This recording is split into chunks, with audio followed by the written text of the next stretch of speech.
नमस्ते छात्राओं। आज हम उपयोजित इतिहास भाग 2। पहले हमने भाग 1 में उपयोजित इतिहास की विस्तृत जानकारी प्राप्त की। अभी भाग 2 में 3.3 उपयोजित इतिहास और वर्तमान काल, इनके संदर्भ में हम विस्तृत जानकारी प्राप्त करने वाले हैं। हमें यह प्रश्न पूछा जाता है कि प्रतिदिन के व्यवहार में इतिहास की क्या उपयोगिता है, साथ ही साथ उपयोजित इतिहास किसे कहते हैं। इस प्रश्न के उत्तर में ऊपरी प्रश्न का उत्तर अपने आप मिल जाता है। भूतकाल के मूर्त और अमूर्त स्वरूप में जो अनेक अवशेष है वर्तमान काल में पाए जाते हैं, हमारे मन में अनेक उनके बारे में कुतूहल रहता है, अपनापन होता है। हमें उनके अस्तित्व का इतिहास समझ लेने की आवश्यकता अनुभव होती है, क्योंकि वे अवशेष हमारे पूर्वजों द्वारा निर्मित कलाकृति परंपराओं के अवशेष होते हैं। वह हमारी सांस्कृतिक विरासत होती है, वह हमारी पहचान होती है। उसके इतिहास का ज्ञान हमें हमारे उगम स्रोत तक ले जाते हैं। अतः इस विरासत को हमारी और हमारे आने वाली पीढ़ियों के हितों को दीर्घकाल तक संरक्षित रखने की, उनका संवर्धन करने की आवश्यकता उत्पन्न होती है। उपयोजित इतिहास द्वारा मूर्त और अमूर्त स्वरूप के सांस्कृतिक विरासत का संरक्षण एवं संवर्धन किया जा सकता है। फलस्वरूप व्यवसाय के अनेक अवसर निर्माण होते हैं। संक्षेप में कहा जाए तो इतिहास के आधार पर वर्तमान काल का यथायोग आकलन और भविष्य काल के लिए दिशा निर्देश इस रूप में उपयोजित इतिहास का वर्णन किया जाता है। जैसे कि हम देखते हैं कि सामान्यतः यह धारणा होती है कि इतिहास का उपयोग जीवन में क्या है, लेकिन भूतकाल के मूर्त और अमूर्त स्वरूप के अनेक अवशेष हमारे सामने होते हैं, जिससे हमारे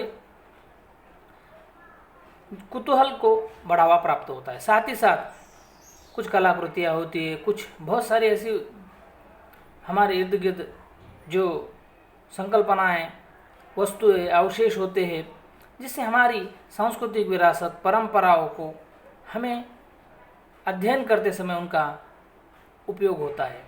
साथ ही साथ बहुत सारी कल्पना उससे स्पष्ट भी होती है।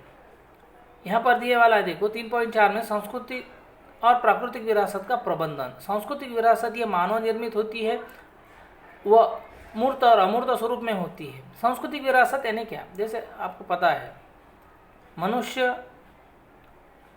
हर एक देश की, हर एक धर्म की, हर एक जाति की, हर एक परिवार की अपनी अपनी स्वतंत्र एक सांस्कृतिक विरासत है। तात्पर्य यह है कि ये मानव द्वारा निर्मित है, वह मूर्त और अमूर्त स्वरूप में भी। मूर्त का मतलब जो हमें दिखती है, अमूर्त का मतलब जो हम सुना है, उन बातों पर हम आज तक उन परंपराओं को, उस संस्कृति को हम चला रहे हैं। मूर्त और सांस्कृतिक, अब उसमें हम मूर्त सांस्कृतिक विरासत, इस वर्ग में प्राचीन स्थान, वास्तु, वस्तुएं, हस्तलिखित, पंडुलिपियाँ, शिल्प, चित्र आदि का समावेश होता है। ये हमारे सामने है, जिसके बारे में हमें विस्तृत जानकारी आसानी से प्राप्त हो सकती है, या जो भी हमारे पास दस्तावेज है। लेकिन अमूर्त कल्पनाओं के संदर्भ में हम स्पष्ट देखेंगे कि अमूर्त सांस्कृतिक विरासत इस वर्ग में निम्न मुद्दों का समावेश होता है। एक, मौखिक परंपराएं,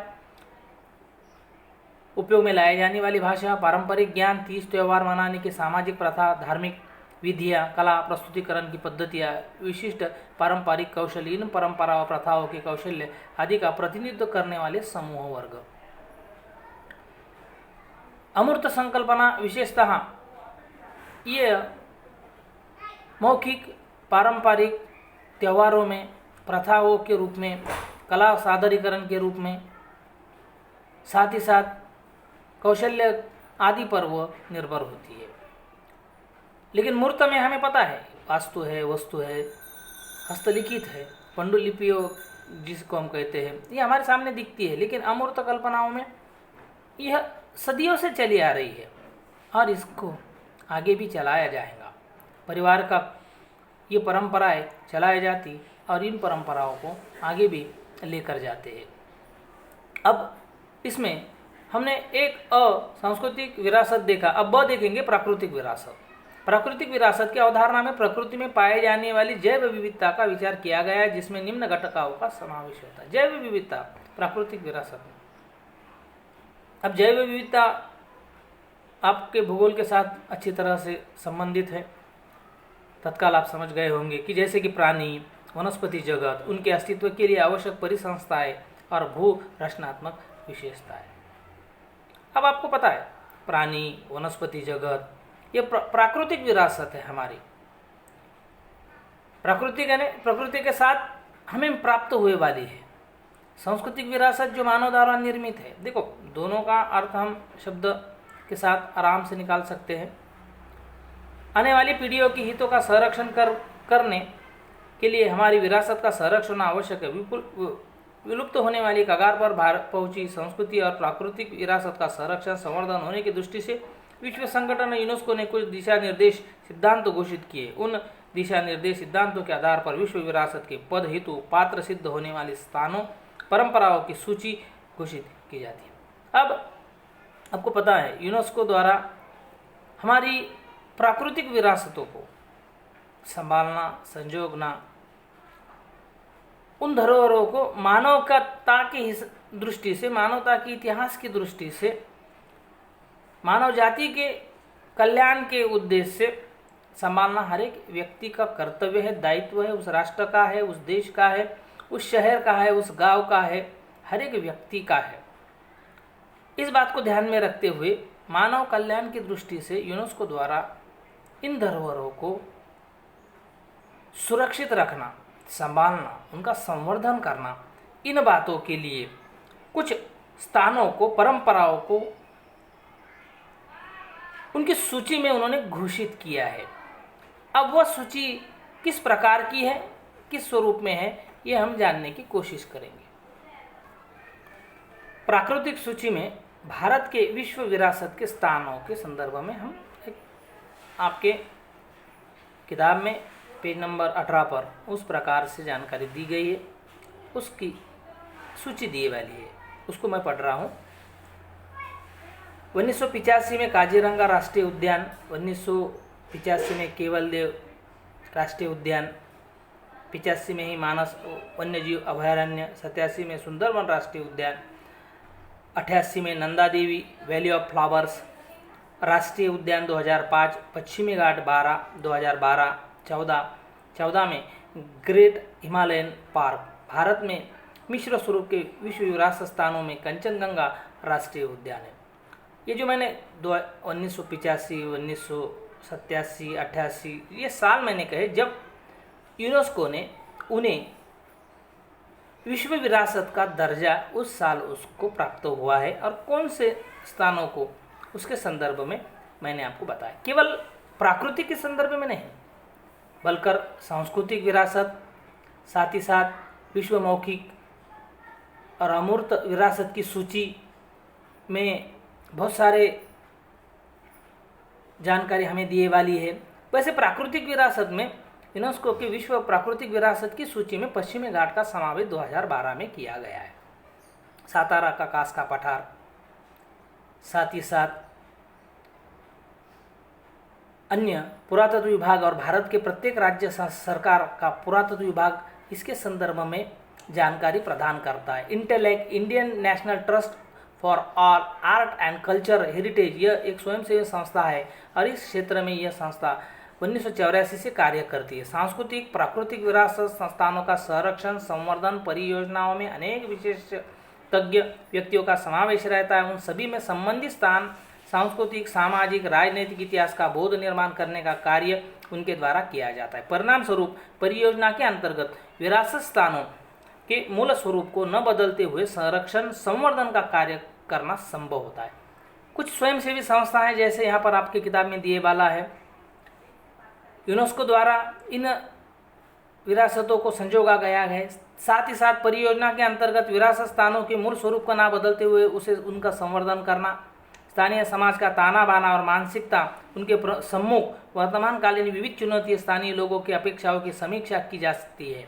जैसे कि जो हमारी विरासत है, उन विरासतों को तो हमें समझना है, सांस्कृतिक ताने बाने का भी ध्यान रखना है। साथ ही साथ सांस्कृतिक विरासत स्थानों का संरक्षण संवर्धन करते समय स्थानीय लोगों की भावनाओं का ध्यान रखना है, वह हाथ न हो इसके लिए महत्व रखा जाता है। साथ ही साथ स्थानीय लोग उस परियोजना में सहभागी करना जरूरी है, उनको कर लिया जाता है।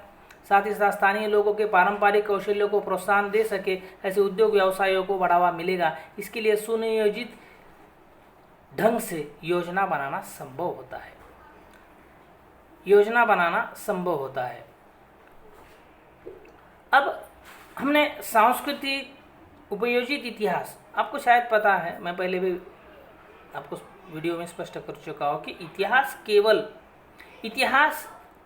केवल लड़ाइयों का नहीं, बल्कि समस्त जो भी इस धरातल पर जो भी प्राकृतिक, सांस्कृतिक, मानव निर्मित जो भी स्थान, वस्तु, वास्तु, इनके संदर्भ में, वन्यजीवों के संदर्भ में, या जो नई नई खोजें हैं हमने देखी है विज्ञान के संदर्भ में, दर्शन के संदर्भ में, इसकी जड़ें इतिहास तक होती है। इनका यदि अध्ययन करना है तो इनका इतिहास खंगालना अत्यंत जरूरी होता है, उसके बगैर वो आगे नहीं बढ़ सकते। इसका तात्पर्य है कि केवल इतिहास लड़ाइयों का नहीं, बल्कि सारी जो भी गतिविधियां होती है, सारे जो भी आविष्कार होते हैं, सारी जो भी हमारे सामने सृष्टि पर जो भी बात हमें दिखती है, उन सारी बातों का इतिहास के साथ एक बहुत महत्वपूर्ण संबंध होता है। ऐसे विषय का इतिहास का जब हम अध्ययन करते हैं तो ये क्षेत्र व्यवसाय की दृष्टि से अध्ययन करते समय अत्यंत उपयुक्त है।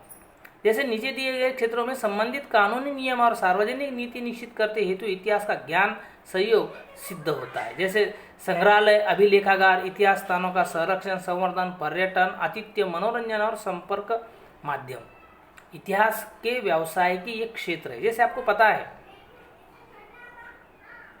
बहुत सारे हम संग्रहालय देखते हैं, अभिलेखागार देखते हैं, देखने को जाते हैं, वहाँ पर बहुत सारी वस्तुएं पुरातत्व विभाग से प्राप्त हुए वाली वो अच्छी तरह से संभाल कर रखते हैं, जिसे हमें उस समय के तत्कालिक इतिहास का बोध होता है। यह एक बहुत बड़ा कार्य है, क्षेत्र है, जिसमें व्यवसाय की दृष्टि से, जैसे हम देखते हैं कि अब आपको पता है कि हम किसी भी स्थान पर जाते हैं तो वहाँ यदि संग्रहालय है तो उसे हम देखने के लिए जाते हैं। क्यों जाते हैं? तो वहाँ की इर्द गिर्द की जानकारी हमें मिलती है, इतिहास की जानकारी मिलती है, राज्य रजवाड़ों की जानकारी मिलती है, सामाजिक आर्थिक परिस्थिति की जानकारी मिलती है, हमारी प्रगति की जानकारी प्राप्त होती है। तो यह भी एक क्षेत्र महत्वपूर्ण है। ऐतिहासिक स्थानों का संरक्षण, अब ऐतिहासिक स्थानों का हम संरक्षण नहीं करेंगे तो हमारे पूर्वजों ने जो इतिहास बनाया है हर क्षेत्र में, जैसे आपको पता होगा कि बहुत बार किलों पर तोहफे होती है, किले होते। अब तोहफों का यदि हम उदाहरण देखेंगे तो यह एक हथियारों का इतिहास है। आज जो हम आधुनिक हथियार देख रहे हैं, यदि हथियारों का इतिहास को हमको अध्ययन करना है तो पुरातत्व विभाग के में जो प्राप्त हथियार है वो कैसे थे, किस प्रकार से थे, आज किस प्रकार से है, उसमें क्या बदलाव हुआ है, ये जानने के लिए उनका संकलन, संग्रह करना अत्यंत आवश्यक होता है। ये भी एक महत्वपूर्ण क्षेत्र इस संदर्भ में। पर्यटन, आतिथ्य, आपको पता है ऐतिहासिक स्थानों का संरक्षण संवर्धन करना है, ऐतिहासिक स्थानों को देखने को जाना है तो पर्यटन के साथ साथ वहाँ पर आए वाले अतिथियों का आतिथ्य के लिए विभिन्न प्रकार की योजनाओं का अंजाम दिया जाता है। साथ ही साथ उनके माध्यम से कई सारे व्यवसाय उत्पन्न होते, रोजगार प्राप्त होता है, लोगों को वहाँ पर आय का साधन उत्पन्न होता है। केवल यही नहीं, मनोरंजन और संपर्क का माध्यम, यह एक इतिहास, एक बहुत महत्वपूर्ण कार्य उसमें होता है। जैसे आप देखते हैं कि लोग घूमने के लिए जाते हैं, क्यों जाते हैं? जानकारी तो प्राप्त करना होता है, साथ ही साथ मनोरंजन का एक माध्यम आजकल पर्यटन बन चुका है। घूम फिर कर आते हैं लोग, बहुत सारे काम करते हैं, उसके बाद कुछ समय के लिए उनको जिसको शांति, रिलैक्सेशन चाहिए तो लोग क्या करते हैं, नियोजन करते हैं किसी डेस्टिनेशन पे जाने के लिए। तो ऐसे स्थानों का मनोरंजन संपर्क माध्यम, यह एक व्यवसाय का एक महत्वपूर्ण स्थान हमें या क्षेत्र हमें यहाँ पर दिखाई देता है। तो छात्रा व्यवसाय के इन क्षेत्रों के साथ हम कल भी चर्चा करेंगे। आज के लिए इतना ही काफ़ी है। पहले वीडियो में और आज के वीडियो के संदर्भ में जो भी मैंने आपको पढ़ाया है वह किताब में पूरा पाठ अच्छी तरह से पढ़ना है। कल बचा हुआ पाठ मैं वहाँ पर आपको समझाऊंगा और आगे उसके प्रश्न उत्तर आपको देंगे।